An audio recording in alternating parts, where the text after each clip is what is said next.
It's an absolute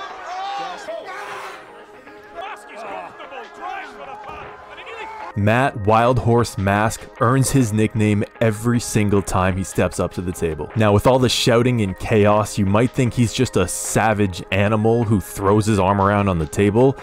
That may be partially true, but there actually is a very dialed in technique that Matt Mask has mastered. And that is what we're going to look at in today's video. Let's get into it.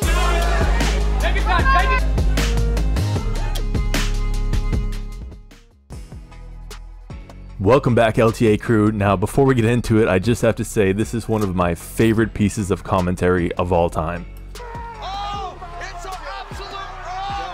Oh, it's an absolute oh.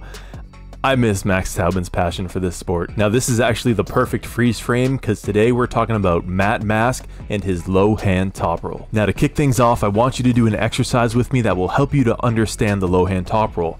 If you make a fist with a straight wrist and then start to open up just your pinky, you'll notice that the other fingers start to follow suit and they can't produce as much flexion force. That's how much value there is in cracking that bottom finger, and that's exactly where you attack with a low hand top roll.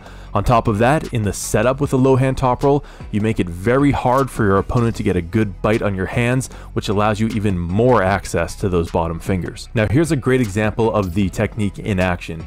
You can see in the setup, Matt didn't have a high hand. He's not going for that high posting top roll. He has a low hand, and you're going to see him drive up into that pinky in order to crack Sylvain's wrist here. So slow motion. You can start to see it, right? He's up high into that pinky, rotating through the big fat part right at the base of his thumb, and he goes up and over, the wrist is going, and then it's just hit to the pin pad. Now, you may have heard that a low hand top roll is a great counter to a hook, and it's true. A large reason for that is because of the setup. So I have my lovely assistant here with a demo, and right now you can see she's setting up with a high posting top roll, and that allows me as the hooker in this scenario to get a nice bite on your hand. Now pay attention to how much depth I get on her hand here. I mean, I've almost got the whole thing covered. Granted, we are in slightly different weight classes, but you'll see the difference when she switches to a low hand. So again, this is with the high hand top roll. Now she switches, right? She takes that thumb line ridge, pushes it up into my fingers, and now watch the bite I get afterwards, right? I lost a solid inch on the back of her hand. So you can see the difference there. That's where I was, and that's where I was after she switched to a low hand. Now we do it again here. High, I get a nice bite, which, I mean, I'm ready to just completely sink that hook with this bite on the back of her hand. Now she's gonna switch, low hand top roll.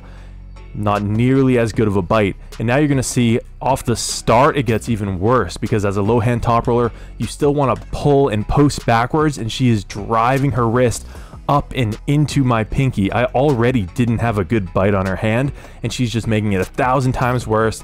I mean, once that goes, the rest of the wrist goes, and it's pretty much lights out from there. One other thing I want to note is that you still need a lot of wrist flexion, a lot of cupping if you prefer that term, during this technique. Even though it's a top roll, you still need wrist flexion. That's really true of all kind of top rollings. There's a misconception that you're either a hooker with wrist flexion or you're a top roller with pronation.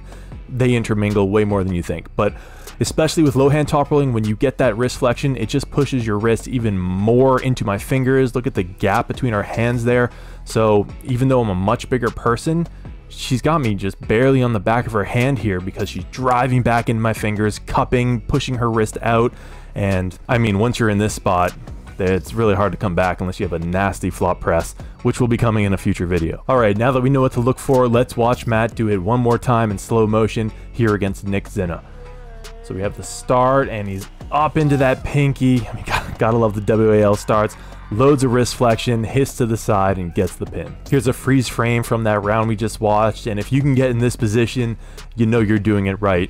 Tons of wrist flexion. His thumb line is up into Nick's fingers. He's pulling back to the back of his pad. You can see his brachialis is engaged for back pressure, and I mean, Nick Zinna's face says it all. Here's another still that demonstrates it perfectly. We can see Matt Mask with that right base of his hand right up into Marcio's fingers. He's pulled back to the back of his pad. His brachialis, his posting is totally engaged, making it extremely difficult for Marcio to hold on. And I don't have to tell you what happens from here. Before I sign off, I do want to share some cool news. As you guys know, I make arm wrestling content for the internet and real life, and I just finished my newest product design, the dual flexor. Here it is, and it is a 2-in-1 handle. As you can see from the picture, you can use it with the rounded top to kind of emulate where you would be at the start of an arm wrestling match. All you have to do from there though is flip it upside down and you get a flat top for that flat finger containment strength, which of course is also super important for shutting down top rolls. So if you want to help support the channel and get stronger in the process, check it out, link will be in the description. So I hope you guys enjoyed my take on Matt Mask's low hand top roll. He's an awesome puller to watch and it's a really cool technique, so even though you see Matt going wild and crazy at the table, he knows exactly what he's doing. If you want to learn more about this technique, Justin Bishop actually has a great explainer, which I'll link in the description. Now, if you enjoyed this, please leave a like, and if you think I've earned it, subscribe. I put out multiple new videos every week, and I will see you in the next one.